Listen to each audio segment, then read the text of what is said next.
Welcome to the Small Business Show. I'm here from Garuda Promo. Today, our guest is Jennifer Horspool, founder of Engagement PR and Marketing. Jennifer is a business expert specialized in PR, marketing, branding, corporate culture, and overall brand experience. She's an expert in B2B, B2C, and direct-to-consumer. How are you doing, Jennifer? Excellent. Thank you so much, Swire. I like the topic, and it's taken from your tagline for your business.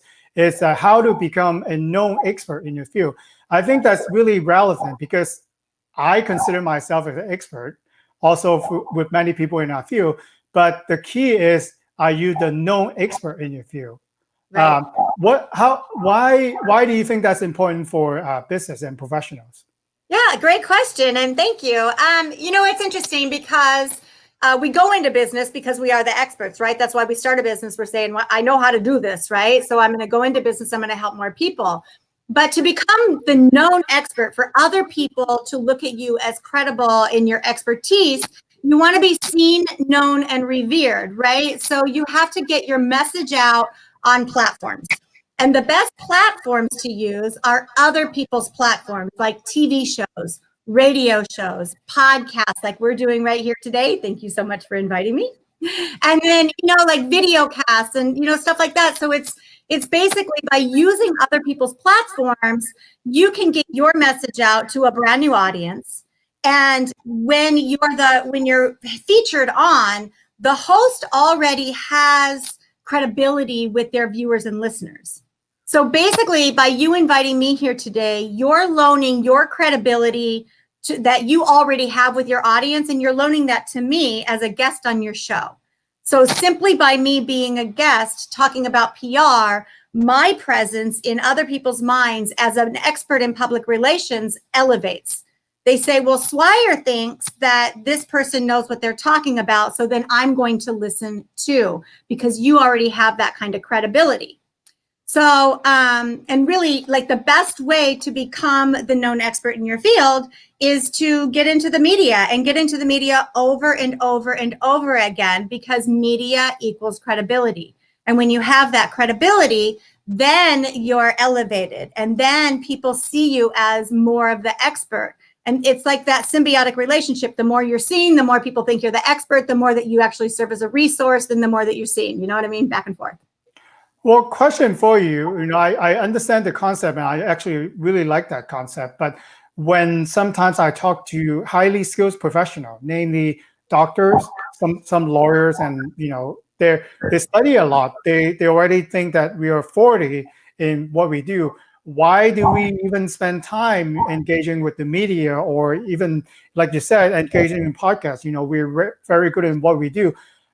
Can you give an examples by someone who is already an expert and became a known expert? How does that affect the business? Well, since you brought up doctors, I'm going to go Dr. Pimple Popper or whatever. Okay. Right? Like, she's done a really good job with her brand. So she was a dermatologist, right? How exciting is a dermatologist's role? Well, she brought us in on the inside, and she showed us what it's really like, right? What some of the things that they deal with in skin issues that people have. And so her level, when you have a really big, disgusting boil or cyst or something that you don't know what it is, you can go to your doctor down the street, but what does your mind do? You go Dr. Pimple Popper, right? Or she's the expert of the experts. And so then it's like you have to look at who is your audience in trying to become the expert.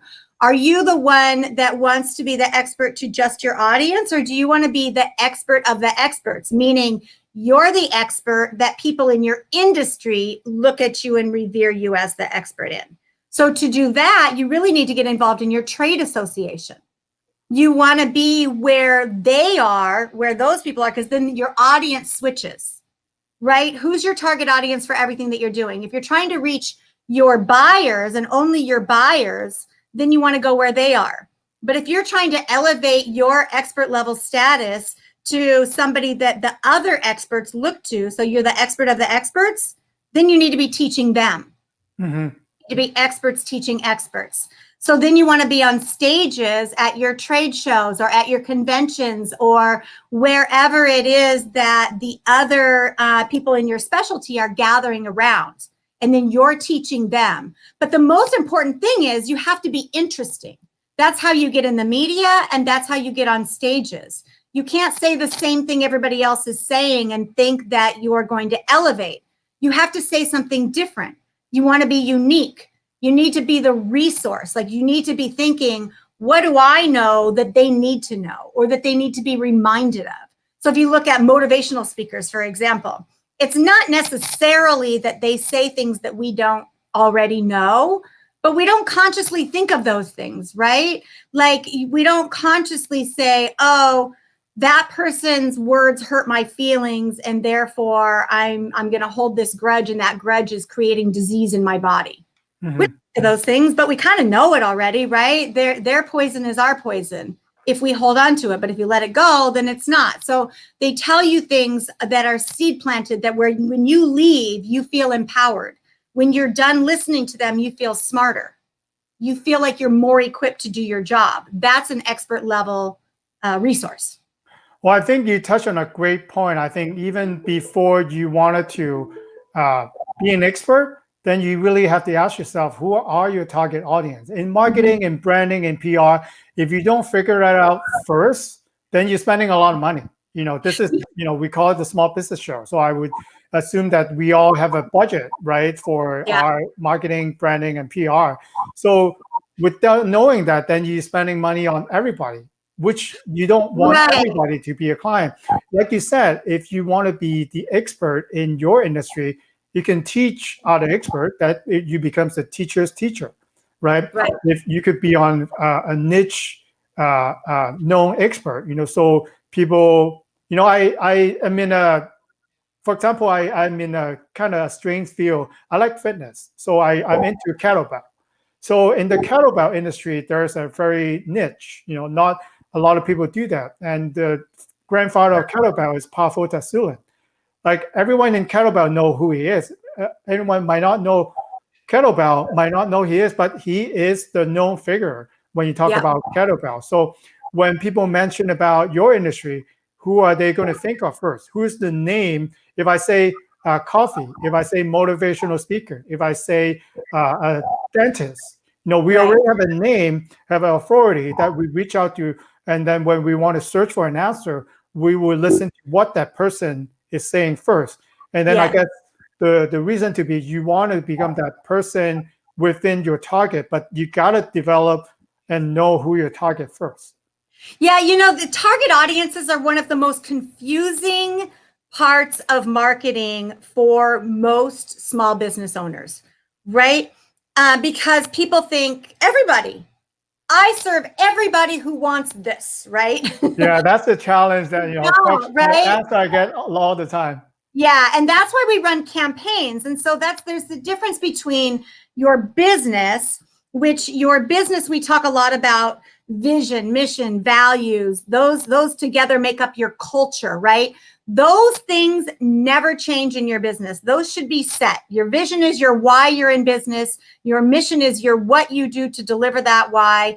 And then your values are your how. They're your bumper guards. This is how we're going to do what we do to deliver, to make that vision a reality, right? They build upon each other. Those don't change. They should be on your wall, and they're your reason for getting up and going to work every day. Campaigns are more based on your audience segments. So one of the differences between marketing and PR is that marketing, you're speaking directly to buyers and potential buyers. In PR, you're speaking to the entire pie of your audience. You're speaking to your employees. You're speaking to your investors, your community or your tribe, right?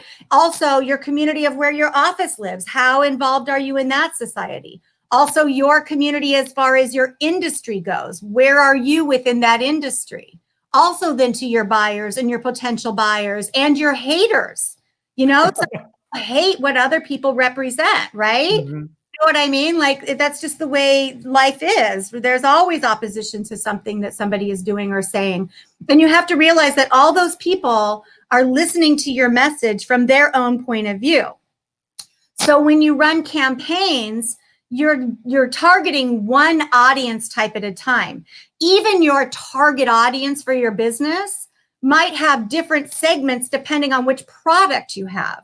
You might have some products for brand new people that are just new to your audience segment, right? They don't know your industry at all, but they want to dip their toes in. Like for me, somebody who wants to just get known in the media versus somebody who's been in the media and really wants to elevate their status even further. Or now they wrote a book, and so then they want to go out on the circuit, and so then they want to do something like that.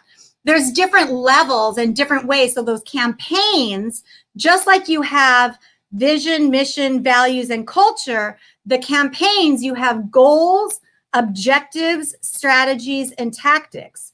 Your goal is your why. Your objectives are what you're doing to make that why come true. Your strategies are how you're going to get there. And the tactics are your culture. How do you communicate? What words do you use? What tactics do you use? Like, meaning, do you do email campaigns, or do you have a podcast, or do you only talk to people through video, or do you only talk one-on-one? Like, everybody has their how they reach their different audiences. And that goes by campaigns, because if you're trying to reach out to your investors, that's a totally different message than it is if you're trying to reach out to your employees or to. And then if you're trying to become the expert of experts, then you're talking to the other people in your industry. They know a lot. They know a lot more than your typical buyer does. So how can you then be interesting for them? So in the medical field, we have doctors who do the everyday work working with patients, and we have doctors that are in academia, right? They're doing the research. Lo and behold, the big money makers are not the ones doing the research, at least not in the beginning. You know, research takes time, it takes effort, it takes a lot of tracking and everything, right? And you have to do the analysis and you have to report on it. And I mean, the reporting structure alone is quite complex. It's years. So that's how they elevate their credibility. Once their credibility is rock star status, then they go out and make a lot of money.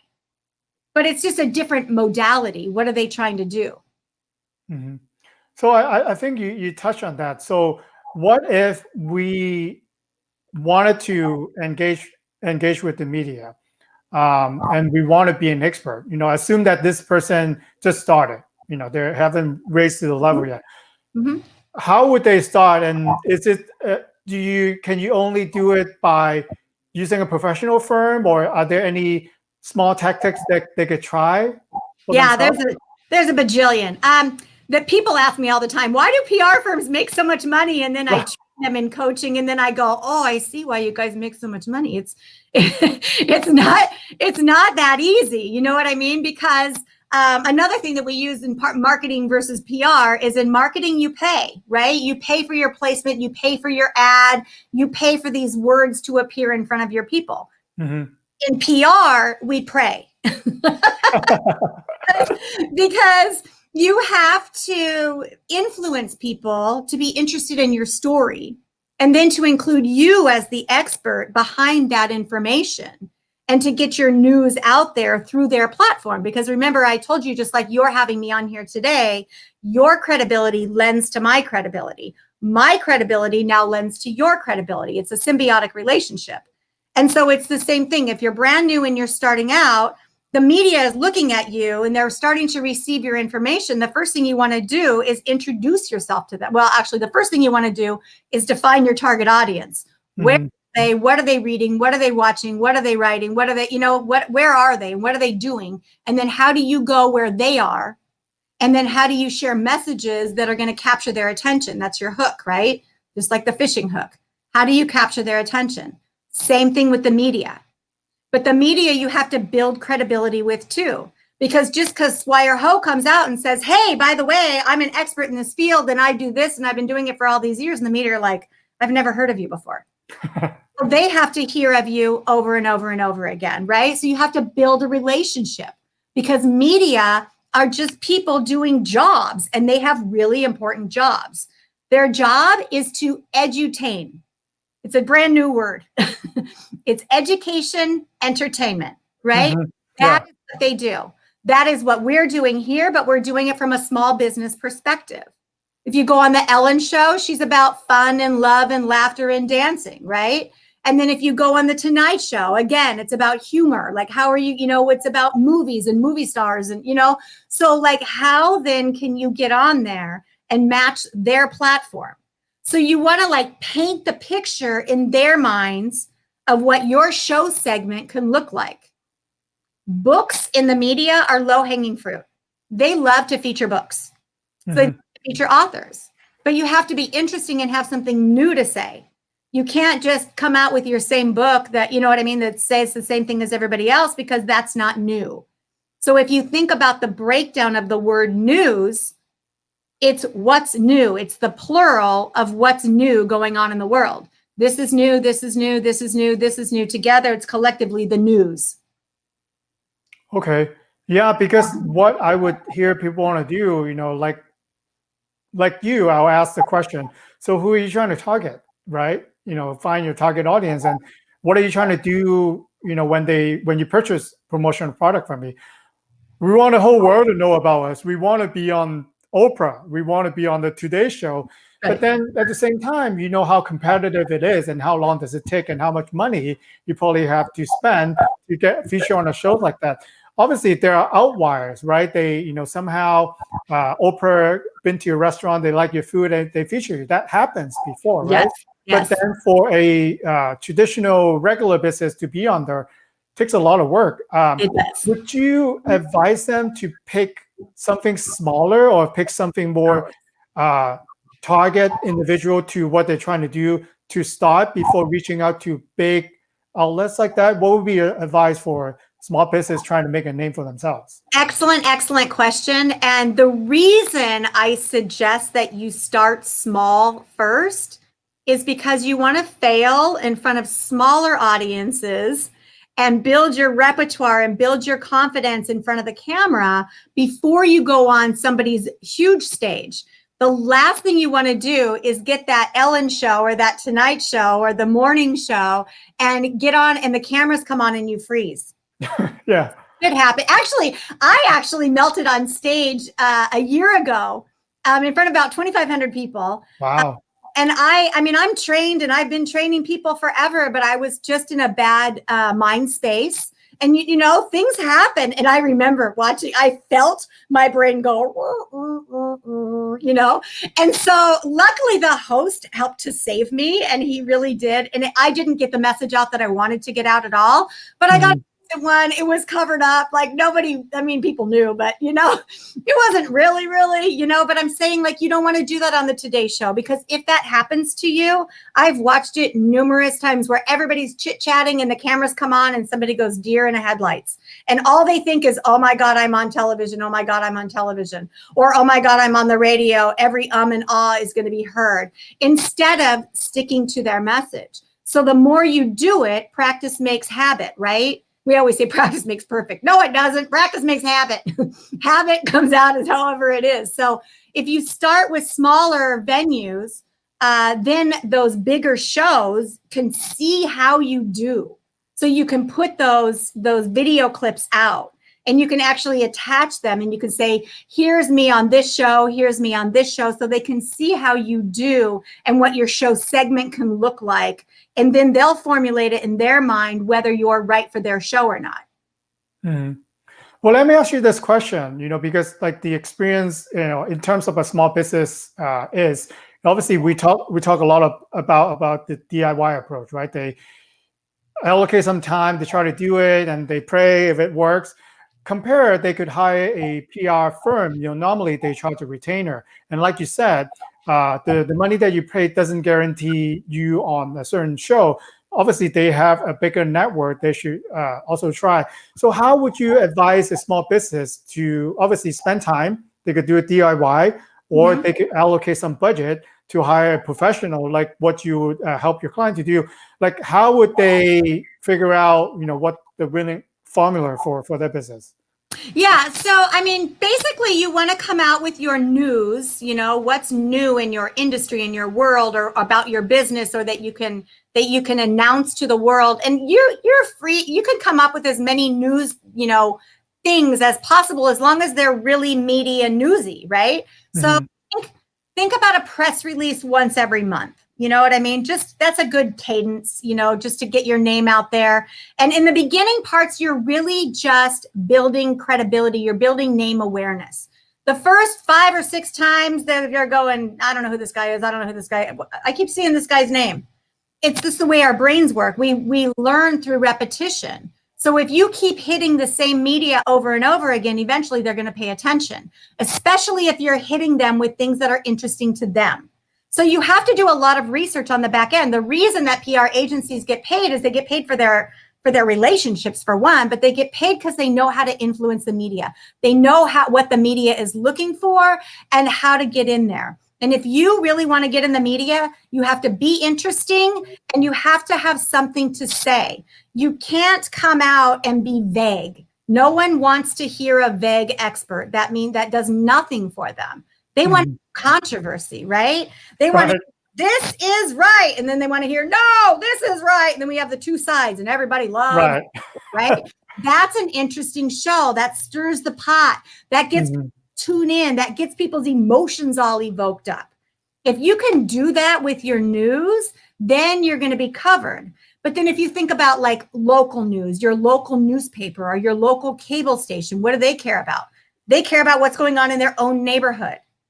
So then how can you take your brand and make it about their own neighborhood? Like you do, you're the promotional guy, you do promotions. So then you would talk about the local neighborhood companies that you've worked with and how your promotional materials help them go from here to there, help them do from this to that, or something like that, something where it's interesting and new. And you want to talk about, people want to know, what are the new tchotchkes, right? We know about pens. We all have bags. What's new? What's different? And then there's, I think they have some things out that are promotional materials about like the Airhead refill, so you go, into your ear and it's like a refill. Yeah, I've been following your writing, so I'm picking up on some of that. And you're right, because you got to think of different level. Maybe, there is something that you're newsworthy that the national, like people around the country will care about. You can also, touch on very locally. Maybe you volunteer your time at a nonprofit. That could be a newsworthy to like a chamber of commerce or local newspaper. They Absolutely. will highlight something that, because at that level, they're constantly looking for news. Right. The reporter, the journalist, actually looking for a newsworthy story to write about. Yes. Because if you can, like you said, if you can help them to find a good story that is entertaining, to drive readership, to drive ratings, then you'll be on all the time because they think, oh, this guy is interesting. Yes. She knows what she's talking about, right? Then it has to be relevant. Yeah, you want it to be relevant to that media's platform, the way that they typically deliver news. And then you want it to be relevant to the topics of today that they tend to cover, right? So like traditional general media right now, the things that we care about right now are elections, voting, COVID, quarantine, and the economy, right? Those are the topics that they're talking about. So how do you fit your topic into their big concerns that they're addressing without appearing opportunistic? So you don't want to take a catastrophe and try to tie your brand into it unless it's really, really, really relevant. So, like the news was really slow after 9/11, want to go back 20 years. But if you think about the catastrophe of 9/11 and all the news talked about for the first 2 weeks while we were dead, meaning no planes were flying, you know what I mean? Like everything, it was a weird time. But PR agencies still had to get media for their clients.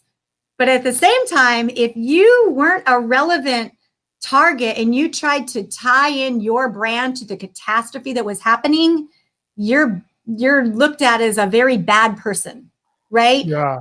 You're not showing that you're caring about the people that were infected. but the people that were affected, if you can actually really help them, like if you have programs or services or something and you can tie it in and make it relevant, then now you're relevant. Like Payless Shoes gave out free shoes to everybody that were walking across the bridge in New York City. They didn't do that to get in the media. They did that to help the real people, and somebody covered the story.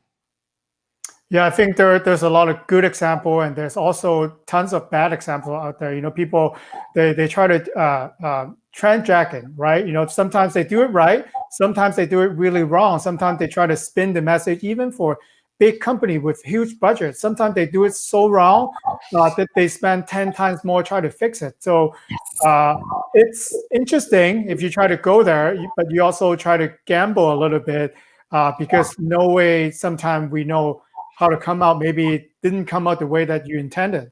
And then with internet, with social media, with Twitter, things go so wrong up there, like it's all the time. It explode, before you can control it. So that's another part of PR is crisis management. And what we try to do is manage the crisis before it becomes a crisis, right? A really big crisis. Yeah, if you don't mind to share, because before we hop on, you gave me a good tips. It's you said I should set Google Analytics on my name and also on our business name. So can you tell us a little bit more about that?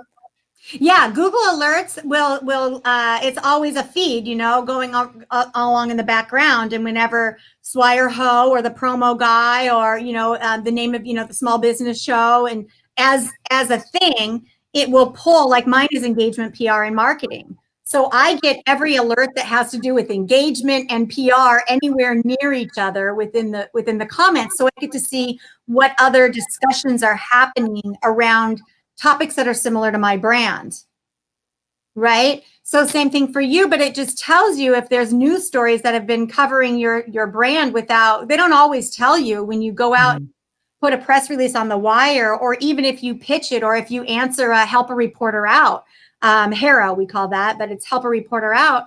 And then you can answer some of those, and they don't always tell you they're going to include your stuff. Your article will come out. Well, those Google alerts will then tell you, hey, look, you're in the news. Okay. Yeah, good and bad. You got to know, because I think with the age that we're in, you got to know. You could, if you like, you could try not to respond, but then you need to know what's going on. And, if you get mentioned, good and bad, you should drop up some kind of response. If it's bad and you don't respond, it's really bad. And then people could say anything about you and you don't respond. And if it's good, obviously you can spin it to your advantage. Maybe you use that as a testimonial, or you could use it at quoting people that comment good things about your product and services.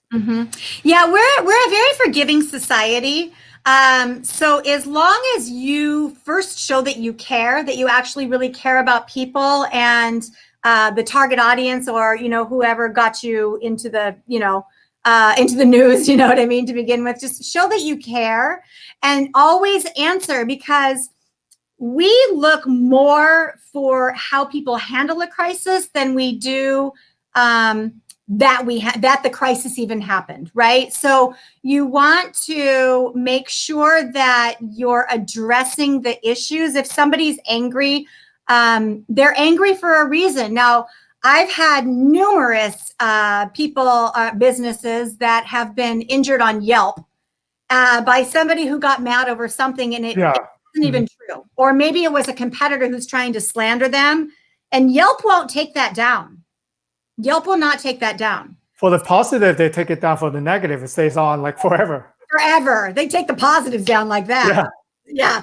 But you know what? So then you have to play their game their way. So then you have to go on, and you don't want to get into an argument online with a person. What you're trying to do is show that you care, that they're upset, and negate the fact that this is the way normal people should feel. You know what I mean? Like, oh my gosh, we don't want that to happen. Show that you care, and then take it offline and try to get those people calmed down offline. And if you can, and you can actually turn it around.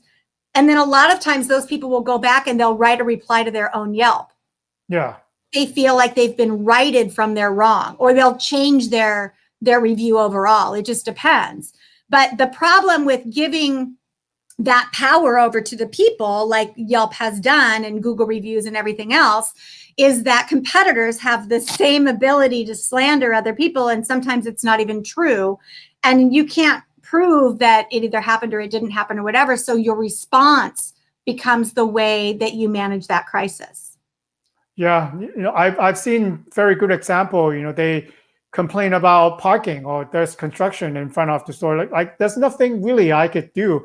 But then what they've done, that's a restaurant. As a restaurant, you say, we would like to offer you a coupon, when you come in, or a free upgrade or whatever news that you have, to share our experience. And then on the spin, they said that if you want to come to us at a not so busy time, come on Sunday at 3 p.m. We're most available. Then they're actually promoting too for people. If you don't want all the fuss, come at a not so busy time. Then we could really serve you the way that you intended. Yeah, every crisis is an opportunity to show that you care and to actually turn that around and elevate it to something positive. So if you look at every crisis, and I mean, I've dealt with some bad ones. I've had patients die. I've had doctors be killed. I've had doctors being threatened to be murdered. I've had some crazy one. Left a lady in a machine overnight and she woke up in the middle of the night. I mean, we've dealt with some things, right? Yeah. So you have to look at it though, of what, how are people perceiving this? What needs to happen to really turn this around? And don't just think of your brand. If you think of your brand last, kind of, and you think about the people first, you will do better. The American public wants to know, first and foremost, that we care about other people, and that we care about the topic at hand, or we care about the environment, or we care. It's just really, they want to know that we as a company care about more than just making money. So if you always come at everything from a defensive perspective and you're always trying to defend your brand, you're never going to win. Agree. You want to come at it from a caring perspective. So like, for instance, my former employer way back, they got bit in the media hard. They never had done media relations. And here's one thing I will caution you. If the media calls you, that's when you want to be a little on alert. Like, they have an agenda, but if you've been pitching them and they're just calling you to reply to that pitch, then hopefully that's like all on the up and up, right? Then you know what you're talking about. But if they call you out of the clear blue sky and they're like, hey, we're doing this story and we want to include you and blah, blah, blah, then your little spiny tingles should kind of go up a little bit, and you should be aware, because you don't know what their agenda is. And this is what happened to my former employer years before they employed me, is they got bit hard in the media. And they said, never again will we talk to those big bad media people. And they stuck their head in the sand and then were like, mm-mm. But what happened, because then they refused to claim their brand, their competitors claimed their brand for them. And they told all kinds of falsities about the actual model. And it wasn't right. I was going to trade show organizations when I first got there, and they were saying things. And I'm like, that's not the model. Like, that's not even how we do business, So I had to turn everything around. And I basically turned the brand around from unknown, outside of the community oncology industry, and unliked within the industry because of this competitor thing.